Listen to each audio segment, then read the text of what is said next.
Dans quelques jours, il va se passer quelque chose d'impressionnant. Écoute bien cette histoire impressionnante. Un nouveau professeur entre dans la classe. Soudain, on lui met une corde. Il trébuche. Un élève arrive et lui dit « Tu veux que je te jette ce verre au visage ?» Le professeur se relève lentement, le regarde avec un léger sourire et lui dit « Écoute, si tu me jettes ce verre d'eau au visage, cela signifie que je dois recevoir ce verre d'eau au visage. La question est, veux-tu être celui qui est envoyé pour faire cela ? Veux-tu choisir le mal ou veux-tu choisir le bien ? C'est la question. Si tu me le jettes, c'est sûr que je dois le recevoir. La question est, qui est l'envoyé ? La classe reste silencieuse. Ce jour-là, le maître leur a enseigné quelque chose d'incroyable. Maintenant, je veux que nous remontions à plus de 2000 ans dans l'histoire. Écoute bien, c'est impressionnant. Pour comprendre ce qui va se passer dans quelques jours, tu dois comprendre le contexte de ce que je vais t'expliquer. Incroyable, impressionnant, écoute attentivement. Il y a plus de 2000 ans, l'Empire perse, le peuple d'Israël était en exil après la destruction du premier temple à Jérusalem. Nous avons passé 70 ans en exil, en Perse, dans l'Empire perse. Imagine un empire impressionnant. Le roi Ahasvérosh, en hébreu, Assuérus en français, a régné à cette époque. Et essentiellement, le peuple d'Israël était dispersé. Et ce roi Ahasvérosh, Assuérus, régnait sur 127 pays. C'est-à-dire, imagine un empire, l'empire le plus important, une puissance impressionnante, et ce roi décide d'adopter une politique très intéressante de conquête dans tous les pays sur lesquels il régnait, qui consistait en gros à être totalement universaliste et à accepter les coutumes de chacun des peuples qu'il gouvernait. Par exemple, qu'a-t-il fait ? La 3e année après avoir conquis, c'est-à-dire après être arrivé au pouvoir, ce qu'il a fait essentiellement, c'est organiser une fête de rien de moins que 180 jours, 180 jours, 180 jours de fête pour le règne. Cela a eu lieu 3 ans après le début de son règne. Et qu'a-t-il fait ? Regardez, sa politique est impressionnante. En gros, chaque jour était un jour spécial, où venait un peuple sur lequel il régnait. Et en gros, ce qu'il faisait, c'était montrer quelle était la langue, quels étaient les plats. Et lui, il s'habillait avec les vêtements, sûrement, je ne sais pas si c'était dans tous les cas, mais en gros, il s'habillait avec les vêtements du peuple qu'il avait conquis.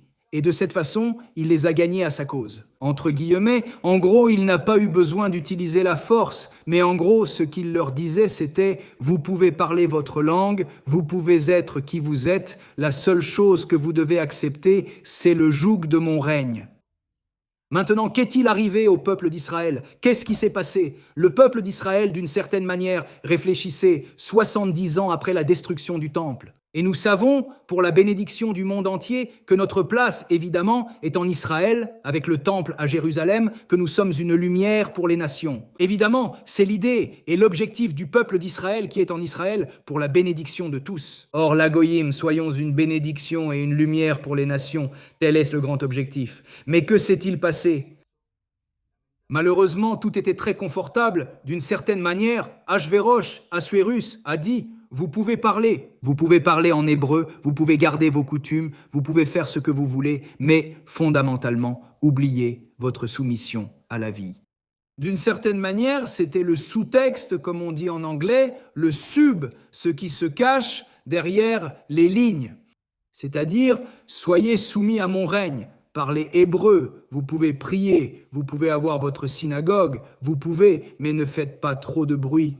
Ne parlez pas d'Israël, ne parlez pas de la synagogue, pas de Saint-Temple. Ne parlez pas d'avoir une véritable mission universelle, pas comme moi, Assuérus, qui est une politique universaliste. Mais le but ce n'était pas par pure bonté. Son objectif était essentiellement d'avoir sous sa coupe, sous sa domination, tous les peuples qu'il gouvernait. C'était un objectif, c'était une tactique. Ce n'était pas pour l'amour de l'art, comme on dit. Mais que s'est-il passé ? Le peuple d'Israël, pensez-y, le peuple d'Israël, c'est le peuple de Dieu. Nous avons une mission dans le monde qui est vraiment universaliste, qu'en quelque sorte, nous avons commencé à oublier. Les années ont passé et d'une certaine manière, nous avons commencé à oublier. Et cela a été très dangereux pour la réparation du monde. Parce que, comme nous l'avons dit, lorsque le peuple d'Israël nous disons « nous voulons revenir sur la terre », ce qui, grâce à Dieu, est une prophétie qui se réalise aujourd'hui et nous revenons sur la terre d'Israël des millions, grâce à Dieu. Baruch Hashem. Mais il faut savoir que lorsque le peuple d'Israël n'est pas sur sa terre et qu'il n'accomplit pas sa fonction, c'est dangereux pour le tikkun olam, pour la réparation du monde. Ainsi, évidemment, chaque individu, qu'il soit juif ou non juif, juive ou non juive, nous avons tous notre mission. Mais au niveau de la nation, du peuple d'Israël, évidemment, notre place est d'être sur la terre d'Israël, avec le Beit Hamikdash, le Saint-Temple, et comme il se doit. Pourquoi? Donc, d'une certaine manière, qu'est-ce qui s'est passé? Écoutez, c'est impressionnant. Que va-t-il se passer dans quelques jours? Mais il est très important que tu comprennes ce que je te raconte maintenant, afin de pouvoir relier ce qui va se passer dans quelques jours. Qu'est-ce qui s'est passé? En gros, Achvéroch avait comme commandant en chef des forces, ce qui serait le KGB en Russie, ou le FBI aux États-Unis, en gros, le gouverneur. Et comme dirigeant, au niveau de la police secrète, un homme maléfique appelé Haman. Haman venait d'Amalek, d'un peuple farouchement antisémite, en gros, un antisémite dans toute l'acception du terme. Il détestait les Juifs de façon absolue, et en gros, Haman. Haman a convaincu Achashvéroch qu'il y avait un peuple dont, en réalité, il n'a pas donné beaucoup de détails. Il ne lui a pas donné beaucoup de détails. Il lui a dit... Il y a un peuple dispersé dans les 127 pays, que tu gouvernes, qui a essentiellement ses propres lois et qui est fondamentalement dangereux. Il faut s'occuper d'eux. Il faut s'occuper d'eux. Il lui a laissé entendre certaines choses. En résumé, son objectif était que Dieu nous permette d'éliminer le peuple d'Israël. C'était quelqu'un de très mystique. Haman était quelqu'un de très mystique. Fondamentalement, les méthodes habituelles de lobbying ou les manœuvres politiques avec lui ne marchaient pas. Et qu'est-ce qui s'est passé? Fondamentalement, il a fait une sorte de tirage mystique et il est tombé sur le 13e jour du mois d'Adar, et cela est lié à ce qui va se passer dans les prochains jours. Je vais te le raconter. De toute façon, tout ce que je raconte, il faut être très attentive, parce que tu vas devoir faire des liens pour comprendre en profondeur ce qui va se passer dans quelques jours. Écoute attentivement, c'est impressionnant. Le 13e jour du mois d'Adar sera le jour où dans les 127 pays, les forces de la police secrète de Haman et donc du roi Ahashvéroch, ainsi que toutes les personnes qui voudront se joindre à eux, pourront attaquer librement le peuple d'Israël. Et cela a été scellé avec le sceau d'Ahashvéroch. Pourquoi? Ahashvéroch a essentiellement donné la bague. Il l'a donnée à Haman et lui a dit « Fais ce que tu veux ». Que signifie la bague? C'est le sceau qui sert essentiellement à autoriser toutes sortes de décrets, comme celui-ci. Ahashvéroch était très intelligent, il n'a pas vraiment écouté beaucoup de détails, mais il a dit « Bon, occupe-t'en ». En fait, Haman lui a dit « Et si tu veux, Haman était très riche, peut-être l'un des plus riches du monde. Il a dit « Je peux même te donner des millions pour t'en occuper, pour m'occuper de ce sujet. » En gros, comme on dit en hébreu, « Alay ». C'est sur mes épaules, c'est à moi de m'occuper, même matériellement, de mettre des millions dans ton coffre pour m'occuper de ce sujet, de ce peuple dispersé, dangereux pour ton règne. Très bien. C'est resté là. Il restait encore 11 mois avant ce décret. Alors, que s'est-il passé? Je vais tout expliquer pour que tu comprennes l'histoire. Où est-ce écrit ce que je te dis? Dans la Megillat Esther. Megillat Esther est un livre sacré du Tanakh, de la Torah, un des 24 livres du Tanakh. C'est sacré, avec une inspiration divine, évidemment. Et dans la Megillat Esther, c'est le rouleau de la reine Esther, C'est ce que je te raconte maintenant. Tout ce que je te raconte est écrit là. Évidemment, je te raconte tout avec mes propres mots, mais j'espère rester assez fidèle aux faits. Mais en gros, c'est là que se trouvent les faits de ce que je te raconte. Voilà, très bien. À un moment donné, lors de cette fête de 180 jours dont je t'ai parlé, Ahashvéroch était ivre, saoul. Il a appelé la reine Vashti, qui était la reine à ce moment-là, pour qu'elle vienne danser devant tout le monde avec très peu de vêtements, en gros. Et elle a dit, je n'irai pas, ce n'est pas digne de moi. En résumé, il était ivre. Et Haman l'a évidemment convaincu de s'occuper d'elle. Apparemment, Haman l'a tuée, ou bien c'est le roi qui l'a fait tuer. Il a fait disparaître Vashti, cette reine. Et Haman a convaincu Assuérus, le roi, d'envoyer une lettre aux 120 pays, une lettre royale du roi, dans laquelle ce que dit l'homme dans la maison doit être accompli. L'homme est au-dessus de la femme. Maintenant, pense, les 127 pays ont reçu cette lettre. Ils ont dit que ce n'est pas très clair, que ce n'est pas quelque chose, s'il faut, que l'homme doit commander à la maison. De quoi s'agit-il exactement? Ce n'était pas très compréhensible. Par conséquent, les gens ont commencé à douter. Amana, Amané, Ahashvérosh, est-ce que cette personne est quelqu'un de sérieux ou pas? Très bien, ça en est resté là. Ensuite, il a envoyé une deuxième série de lettres. La deuxième lettre concernait le fait que le 13 Adar, il a aussi envoyé des lettres secrètes à 75 000, écoutez attentivement, 75 000 commandants, ceux qui seraient comme dans l'Allemagne nazie, les SS, la police secrète d'Aman, 75 000 officiers des SS d'Aman, je veux dire pour comprendre conceptuellement. Il a reçu des lettres secrètes concernant tous les plans, le plan du 13 Adar qui était en train d'être préparé contre le peuple d'Israël. Et il a aussi reçu des lettres disant aux gens que le 13 Adar, il pouvait attaquer les Juifs. Mais évidemment, au début, tout a été gardé très, très secret. Mais grâce à Dieu, Mardoché, qui était une personne juste, un homme impressionnant du peuple d'Israël, très proche du roi Assuérus, a appris ce qui était en train de se préparer. Et par la suite, ce ne sont que des événements, comme vous le voyez, des événements politiques, un sujet en amène un autre. En fait, ce que je te raconte, tu vas voir qu'il y a beaucoup d'événements. Dans quelques instants, tu vas comprendre toute la trame et tout le mécanisme de l'ensemble. Ce qui va se passer dans quelques jours, écoute attentivement.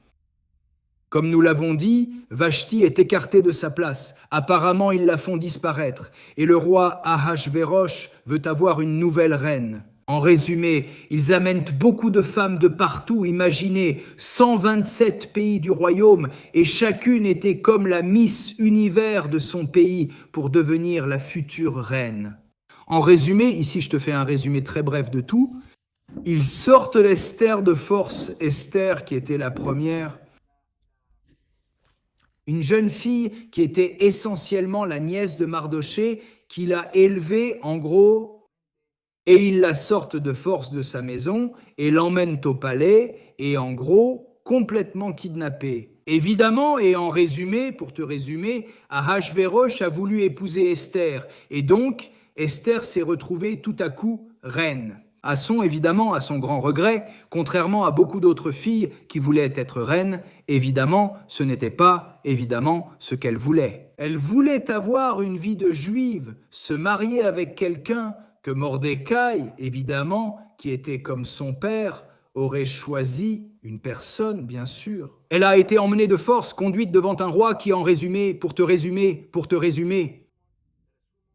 elle, soudainement, Esther, c'est la reine Esther, malgré elle, comme nous l'avons dit. Et plusieurs années, elle ne comprenait pas pourquoi Dieu l'avait placée à cet endroit. Elle ne comprenait pas, mais bon, elle était retenue captive dans ce palais. Et bon, en résumé, je te résume tout, Soudain, Mordecai raconte à Esther, qui est, comme nous l'avons dit, un peu comme sa fille, à certains égards, puisqu'il l'a élevée.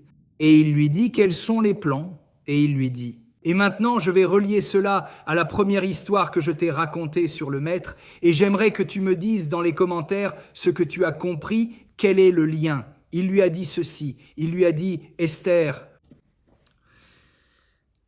peut-être pour cela, ou sûrement, pour le dire avec mes mots, sûrement pour cela tu es à cet endroit.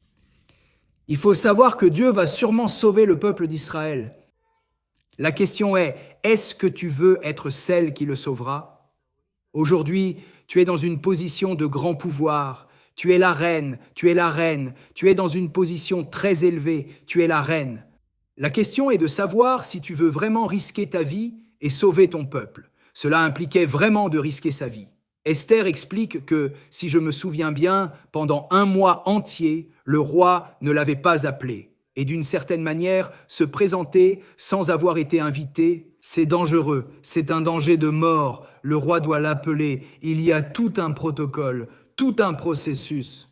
En résumé, Esther risque sa vie. Esther risque sa vie. Il faut voir que Haman, cet homme qui détestait tant le peuple d'Israël, et la seule personne qui ne se prosternait pas devant lui, c'était Mardochée. Haman disait, malgré ses millions et sa grande richesse, le fait qu'un juif ne se prosterne pas devant lui rendait tout le reste sans valeur à ses yeux. Il avait une haine métaphysique envers le peuple d'Israël. Comme nous l'avons dit, il vient d'Amalek, une haine qui remonte à la sortie d'Égypte, c'est Amalek. C'est un peuple qui déteste le peuple d'Israël, c'est antisémite, de façon farouche. Bon, en résumé, Esther élabore des idées et d'une certaine manière, elle demande évidemment de l'aide à Dieu. Et différents événements se produisent à travers lesquels Ahashvérosh. Le roi pense qu'Aman veut le saboter, veut le gouverner, veut le tuer.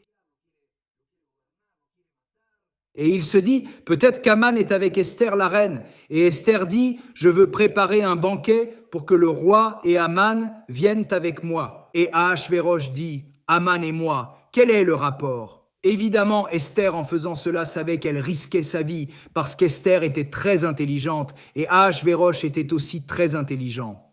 Et le roi a dit qu'elle veut organiser un banquet avec moi, qui suis son mari. Et Haman, qui est comme mon chef de la police, quel rapport? Si je veux organiser un banquet avec toi, roi, et avec Haman, en résumé, Ahashvérosh pense déjà qu'il y a un complot contre lui de la part d'Haman et d'Esther. Et Haman était au sommet, et écoute attentivement ce qui va se passer dans quelques jours. Écoute, et maintenant nous allons relier tous les points, si Dieu le veut. Écoute. Et le lendemain, ce banquet allait avoir lieu. Et Ahashvérosh, le roi, ne pouvait pas dormir. Il disait, il y a un complot ici. Il ne pouvait pas dormir. Et il a demandé qu'on lui apporte le livre des souvenirs, le Sefer Zikronot en hébreu, des souvenirs du règne, des choses intéressantes qui se sont passées tout à coup. On lui lit, il écoute attentivement. Il y a quelques années, il y avait 2 personnes très proches de lui, du roi, qui étaient comme ses gardes du corps, qui voulaient le tuer. Ils parlaient une langue qu'ils connaissaient entre eux, mais Mordécaï le juif, qui connaissait de nombreuses langues, était un sage incroyable. Il avait une inspiration divine, il a compris la langue. Et, évidemment, par loyauté envers le roi, il a averti que les 2 gardes du corps du roi voulaient le tuer. Par conséquent, ils ont ôté la vie au roi. Et le roi demande, a-t-on honoré Mordécaï? L'a-t-on aidé? Fait quelque chose pour lui? Non, rien n'a été fait pour lui. Il faut faire quelque chose pour lui. En résumé, le lendemain, ou plutôt plus tard, Haman arrive et le roi lui dit « Écoute, que puis-je faire pour quelqu'un à qui je veux donner des honneurs, que je veux aider et à qui je veux rendre hommage pour un service qu'il m'a rendu ?» Haman s'est dit « Évidemment, il parle de moi. » Alors il lui a dit « Eh bien, il faut le faire sortir sur le cheval royal et que quelqu'un de très très proche de toi proclame ainsi. » On lui accorde l'honneur, celui qui lui rend cet honneur au nom du roi, et il le conduit à travers les rues de la ville, dans la capitale, et lui rend les honneurs. Et il dit, « Parfait, tout ce que tu as dit, fais-le pour Mordécaï le juif. » Le visage d'Haman se décompose, il devient blême. Et là, il a compris, comme nous l'avons dit, c'était quelqu'un de très métaphysique, il a compris que le destin n'était plus avec lui. Lui appelait cela le destin, évidemment, Dieu, évidemment, le Créateur n'était plus avec lui. Ça, nous le savons, lui, je ne pense pas qu'il disait Dieu. Maintenant, qu'est-ce qui s'est passé? À partir de là, Haman a commencé à chuter. En fait, Haman a demandé qu'on construise une immense potence en bois pour pendre Mordécaï. Et écoutez bien ceci. Impressionnant, et Mordecai, Aman l'a conduit dans les rues, comme nous l'avons dit, sur un cheval. Impressionnant. Et évidemment, l'honneur des Juifs a commencé à s'élever lentement grâce à Mordecai. Aman a commencé à tomber, et qu'est-ce qui s'est passé? Le lendemain, lors du banquet, Aman commence à supplier Esther. Pourquoi? Parce qu'Esther dit « Aman veut tuer mon peuple, et moi aussi, il veut nous assassiner, nous éliminer. » Mais comment est-ce possible? Comment est-ce possible? Dit Achashvérosh. Le roi a dit, comme s'il ne comprenait pas, non, non, il ne se souvenait pas de ce qu'il avait décrété quelque temps auparavant. Mais comment? Et il est parti en colère dans le jardin, et Aman a supplié Esther, s'il te plaît, s'il te plaît. Au moment où il la suppliait, il est tombé sur le lit d'Esther.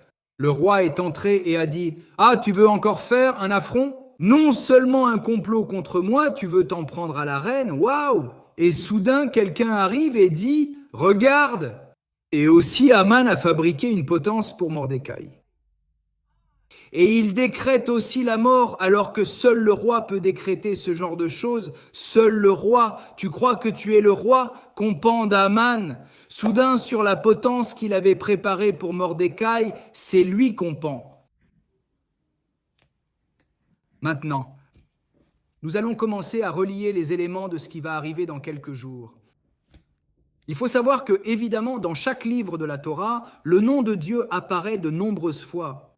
Évidemment, le Tanakh, la Torah, évidemment, le Tanakh, les 24 livres de la Torah, y compris le Pentateuque, les 5 livres de Moïse. Évidemment, le Humash, comme on dit en hébreu, mais il y a le Tanakh, Torah, Nevi'im et Ketuvim, c'est-à-dire la Torah, les prophètes et les écrits. C'est-à-dire, et ici dans la Megillah, Megillat Esther, écoutez bien, c'est impressionnant, le nom de Dieu n'apparaît pas une seule fois, c'est seulement suggéré, sans apparaître explicitement. Et ici, c'est le message de ce qui va se passer dans quelques jours, que si tu le comprends, c'est quelque chose d'incroyable pour ta vie. Ça peut changer ta vie de façon incroyable. Écoute attentivement parce que cela te demande un travail à toi, unir un irka. Je te dis que le mot Megillah, Megillat Esther en hébreu, comme nous l'avons dit, c'est comme les rouleaux, c'est-à-dire comme le parchemin de la reine Esther. Ça, au niveau littéral. Le gallo, qui est la même racine en hébreu que Megillah, signifie révéler. Esther vient aussi de ce qui est caché. Ce qui est caché est révélé. Ce qui est caché est révélé. Dans la Megillah, Megillat Esther, ce qui est caché est révélé. Le nom de Dieu est révélé sans apparaître. Donc ici, je voudrais résumer un peu le cours et t'expliquer ce qui va se passer dans quelques jours. Dans quelques jours, ce sera Purim. Qu'est-ce que Purim? À Purim, nous lisons la Megillah Esther, et nous révélons ce qui est caché à travers ce qui est, entre guillemets, profane. La Megillat Esther, comme je te l'ai dit avec mes mots, relate des événements historiques et des stratégies politiques. Des événements. Aman monte, descend, il se passe ceci, cela, mais au final, que s'est-il vraiment passé? Le 13 Adar, le mois d'Adar, qui est le jour du décret où les lettres ont été envoyées, et Assuérus a dit « Ce n'est pas à mon honneur d'envoyer une lettre qui va à l'encontre de ce que j'ai déjà décrété. » Imaginez, c'est-à-dire qu'il n'a pas dit de ne pas attaquer les Juifs. Il a dit « Maintenant, on peut envoyer une lettre disant que les Juifs peuvent se défendre. Ils peuvent se défendre. » Et quel a été le grand miracle? Le 13 Adar, grâce à Dieu, nous, les Juifs, nous sommes défendus face à l'attaque de beaucoup de gens, évidemment. Et qu'est-ce qui s'est passé? Miraculeusement, nous avons vaincu, et tout cela sans aucun miracle, comme l'ouverture de la mer Rouge ou les 10 plaies d'Égypte. Dieu a dirigé tous les événements de façon naturelle. Là, Esther révèle ce qui était caché. Que va-t-il se passer dans quelques jours? Comme nous l'avons dit, dans quelques jours, c'est Purim. À Purim, nous lisons la Megillah. Nous lisons ce dont je t'ai parlé, la Megillah d'Esther. Nous faisons des cadeaux aux amis. Nous invitons, nous aidons les pauvres avec la charité, avec la tzedaka, tout la tzedaka. Beaucoup de préceptes très concrets. Lire une Megillah, écouter la Megillah, inviter, faire des repas et les offrir à des personnes dans le besoin ou à des amis et faire la charité. C'est-à-dire des choses très concrètes. Et ici, l'union, et ici le concret, le profane entre guillemets, cela se transforme en quelque chose de très saint, expliquent nos sages les secrets de la Kabbale. que le jour de Pourim, qui est le 14 Adar, sauf à Jérusalem, où c'est le 15 Adar, il y a des sujets halachiques, mais fondamentalement, le 14 Adar est le jour qui suit la guerre, qui a eu lieu le 13 Adar. Le 14 Adar sera le jour où nous nous reposons et faisons la fête, essentiellement. Et ensuite, après, pendant le second temple, on a aussi célébré Pourim au second temple, grâce à Dieu. Fondamentalement, le 14 Adar est le jour où l'on fête Pourim. Et que célébrons-nous? Révéler Dieu à partir des choses les plus simples. Et c'est ce que je veux te dire, ce qui va se passer dans quelques jours. Dans quelques jours? Pourquoi est-ce que je te dis dans quelques jours? Il faut savoir que chaque fête du peuple d'Israël recèle essentiellement l'essence même de cette fête. Par exemple, Pessah, la Pâque. Est-ce que l'essence de la sortie de l'esclavage, de la liberté est cachée? Par exemple, le Shabbat, le jour du Shabbat, chaque samedi, c'est le jour où nous entrevoyons la création de Dieu. Nous nous reposons, nous partageons un repas festif en famille, nous lisons la Torah, nous étudions la Torah.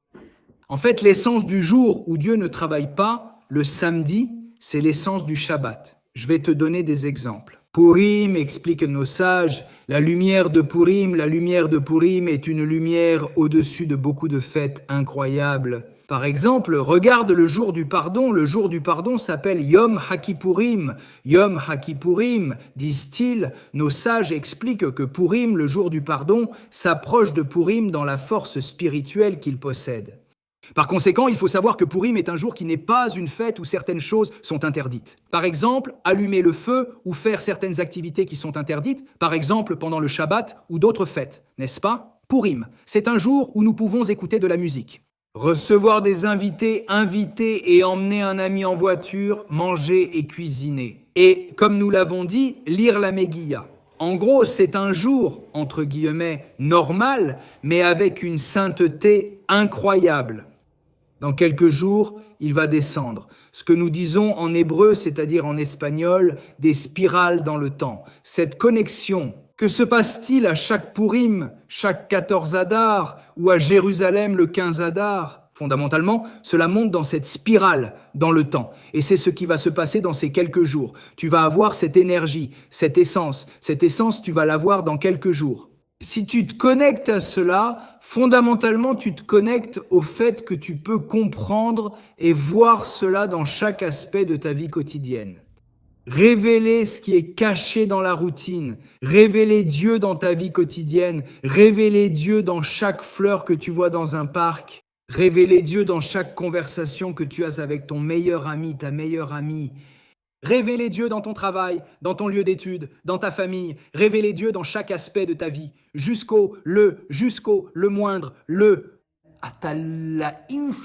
moindre détail, le plus quotidien et routinier que tu as dans ta vie.